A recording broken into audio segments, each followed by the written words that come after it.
Suivez le journal avec STM Transport Voyageurs. Une nouvelle façon de voyager.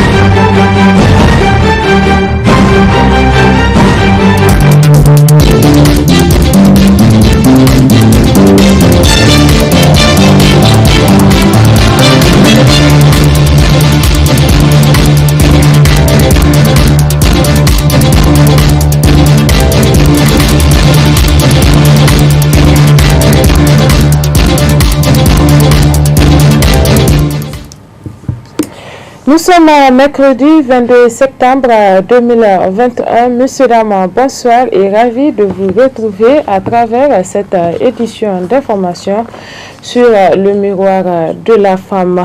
Le ministre de la Santé publique, de la population et des affaires sociales, Dr Idi Ilyasu Menassara, a réceptionné ce matin dans les locaux de leur garage un don de 55 ambulances avec l'appui technique du Fonds des Nations Unies pour la population grâce au financement de la Banque islamique de développement et le Fonds de la vie et de la subsistance.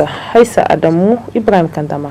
C'est sur une requête du gouvernement et financé par la Banque islamique de développement et le Fonds de la vie et de la substance que le Fonds des Nations Unies pour la population a organisé cette cérémonie de remise officielle de ces 55 ambulances d'une valeur de plus de 2 milliards. Ce projet de renforcement du système de santé s'inscrit dans le cadre de la lutte contre la mortalité maternelle, néonatale et infantile. Ce projet de renforcement du système de santé financé par la Banque islamique de développement et le Fonds de la vie et de la subsistance est une opportunité de catalyser les efforts du gouvernement et des partenaires techniques et financiers dans l'amélioration de la santé maternelle, néonatale et infantile. Dans le cadre de ce projet financé par la BID, l'UNFPA continuera à apporter son assistance technique pour rendre plus performant le système de référence et de contre-référence en renforçant les liens fonctionnels entre les différents niveaux de soins. Ces actions seront soutenues par les activités de renforcement de capacité, l'équipement des centres de santé de référence, l'approvisionnement en médicaments vitaux de la santé maternelle et les activités de communication en faveur de l'amélioration de la santé de la mère et de l'enfant.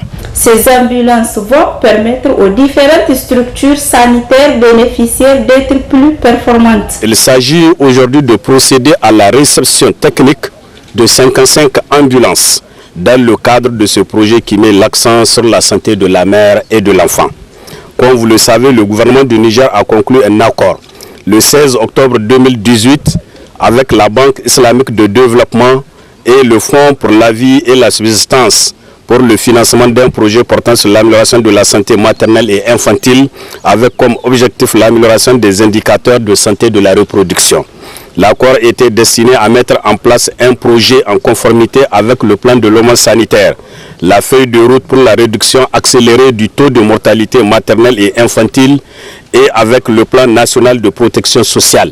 Cela marque donc la mise en œuvre du projet de renforcement du système de santé avec l'accent sur la santé maternelle, néonatale et infantile au Niger.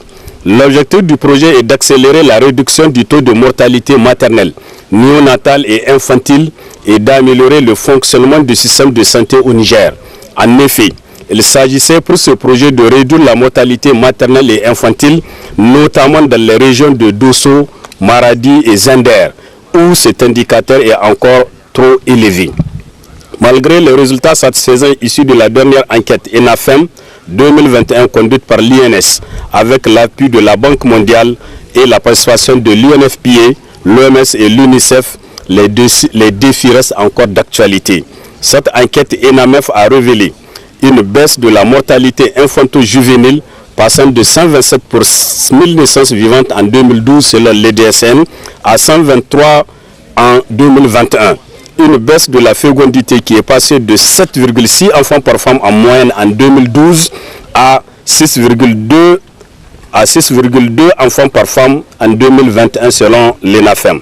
Une hausse des soins prénatals CPNR4 de 33% en 2012 à 37% en 2021 selon toujours l'ENAFEM. Une hausse des accouchements assistés de 29% en 2012 à 44% en 2021. Ce sont au total 3 régions qui bénéficieront de ce don qui va sans nul doute leur permettre de freiner la mortalité maternelle, néonatale et infantile. Le représentant du Fonds des Nations Unies pour la population a aussi demandé aux collectivités territoriales de bien vouloir appuyer davantage les services de santé, personnel auxiliaire dont les techniciens de surface, les manœuvres et surtout les chauffeurs qui constituent un maillon faible du dispositif actuel. Juste après la cérémonie de réception des 55 ambulances obtenues grâce au financement de la BID et du Fonds de la vie et de la subsistance, le ministre de la Santé publique, de la population et des affaires sociales a entrepris une visite guidée au centre hospitalier régional La Poudrière de Niamey. Restons avec Haïssa Adamou et Ibrahim Kantama. Guidé par le directeur du centre hospitalier régional de Poudrière, cette visite du ministre de la Santé publique, de la population et des affaires sociales a pour objectif de visiter le bloc opératoire. Après avoir visité ce bloc, le ministre de la Santé publique s'est dit satisfait de la rénovation du dit bloc. Un mois auparavant, les services qu'on vient de visiter, les services de bloc opératoire, vous n'avez pas envie, en tout cas, de les visiter. Aujourd'hui, et après les travaux que le nouveau directeur, qui est là à côté de moi, et appuyé par son staff, vient d'entreprendre, après avoir exposé ce problème à une des réunions d'échange, il y a le médecin-chef de cet hôpital qui avait exposé ce problème, où à un moment les gens travaillaient dans des conditions très difficiles, très compliquées. Un hôpital qui fait, on m'avait dit, près ou plus de 25 césariennes par jour et dont le bloc n'était pas tout à fait fonctionnel. Vraiment, je suis venu pour les féliciter, féliciter le directeur, féliciter les agents pour ce que je viens de voir. Aujourd'hui, c'est vraiment un grand motif de satisfaction quand je suis rentré dans ces deux blocs qui se sont fondamentalement métamorphosés.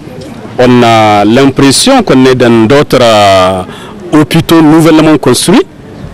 Et je tiens également à féliciter l'entrepreneur qui a eu à leur effectuer ces travaux dans un record de temps. Cette rénovation va renforcer les conditions de travail des chirurgiens en offrant une meilleure santé à la population. Sur tout un autre plan, lancement officiel au district sanitaire Niamey 3 de la stratégie Heart Pilote de prise en charge des maladies cardiovasculaires et du diabète dans le cadre des soins de santé primaire. C'était ce matin en présence de nos reporters Ramatou Oumarou et Abdel Nasser Abdou. Renforcer les dépistages, la prévention et la prise en charge des maladies non transmissibles comme le diabète ainsi que le contrôle des facteurs risques et associés, tel est le but de cette initiative du Heart en phase pilote dans l'arrondissement communal Niamey 3. Les maladies non transmissibles, notamment les maladies cardiovasculaires, les cancers, les maladies respiratoires chroniques et le diabète sont des maladies qui ne se transmettent pas d'une personne à l'autre.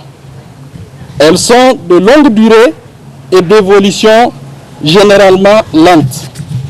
Les MNT tuent chaque année plus de 36 millions de personnes dans le monde, soit 63% de la totalité des décès annuels. Près de 80% de ces décès surviennent dans les pays à faible revenu et plus de 9 millions de décès attribués à ces maladies surviennent avant l'âge de 60 ans. De tous ces décès, 17,3 millions sont liés aux maladies cardiovasculaires. Au Niger, bien que la situation sanitaire soit fortement marquée par la prédominance des maladies transmissibles, les MNT sont aussi en train de gagner du terrain. Après avoir souhaité la chaleureuse bienvenue aux invités, le maire de l'arrondissement communal Niamey 3 est armé d'espoir que les résultats qui découleront de cette initiative renforceront à améliorer la santé cardiovasculaire et la lutte contre le diabète. Le représentant du gouverneur de la région de Niamey, quant à lui, est revenu sur la charte mondiale des maladies non transmissibles et a rappelé qu'il pourrait compromettre l'atteinte des objectifs du développement durable. Ces documents de planification qui tiennent compte du contexte national s'inspirent largement du plan d'action mondial de lutte contre les maladies non transmissibles 2013-2020 qui vient d'être prolongé jusqu'à l'horizon 2030. Pour riposter à la charte de plus en plus croissante et grandissante de morbidité, de mortalité et de handicap attribuables aux maladies non transmissibles, le Niger expérimente deux approches. La mise en œuvre du Open, qui est un paquet d'interventions essentielles de l'Organisation mondiale de la santé pour lutter contre les maladies non transmissibles majeures au niveau des soins de santé primaires dans le district sanitaire de Goté, région de Tillabéri, avec l'appui technique et financier du projet d'appui au système de santé ENABEL. La mise en œuvre de la stratégie HEART, objet du présent lancement au niveau du district sanitaire 3 de Niamey. Il s'agit d'expérimenter la prise en charge des infections cardiovasculaires dans un contexte de soins de santé primaire. Ce test pilote est réalisé avec l'appui technique et financier de l'Organisation mondiale de la santé à travers les fonds danois. Dans le cadre de cette expérience, tous les prestataires de services ont d'ores et déjà été formés et le district sanitaire 3 de Niamey a bénéficié des appuis en équipement et médicaments pour lutter contre les maladies non transmissibles liées aux affections cardiovasculaires. Espérons que les autorités nigériennes feront de la lutte contre les maladies cardiovasculaires et le diabète leur priorité fondamentale pour le bien-être de la population, car ces derniers temps, c'est des maladies très récurrentes dans le monde préoccupent l'esprit de tous. Et faisons un tour au marché où une de nos équipes est allée faire le constat de l'occupation anarchique des voies aux alentours de ces derniers. C'est un constat fait par Roufatou Mahamadou. Les voies des marchés de la capitale sont devenues inaccessibles du fait des occupations anarchiques de ces voies. Par les vendeurs ambulants, cette occupation anarchique cause plusieurs désagréments, notamment les embouteillages et les accidents dans ces espaces très fréquentés. Ces derniers temps, les désordres reprennent de plus en plus de l'ampleur. Le constat sur certaines voies est très désolant au marché de Wadata et au niveau du grand marché. Les voies de ces derniers deviennent un calvaire pour les usagers, notamment les conducteurs et même les piétons. On se sérieux problème au niveau des voies. Ce n'est jamais assez de rappeler aux autorités compétentes de reprendre toutes les dispositions nécessaires pour mettre fin et apporter une solution à ces problèmes. Et c'est la fin de cette édition d'information. Merci à vous de l'avoir suivi. Passez d'excellents moments en compagnie de nos programmes. Au revoir.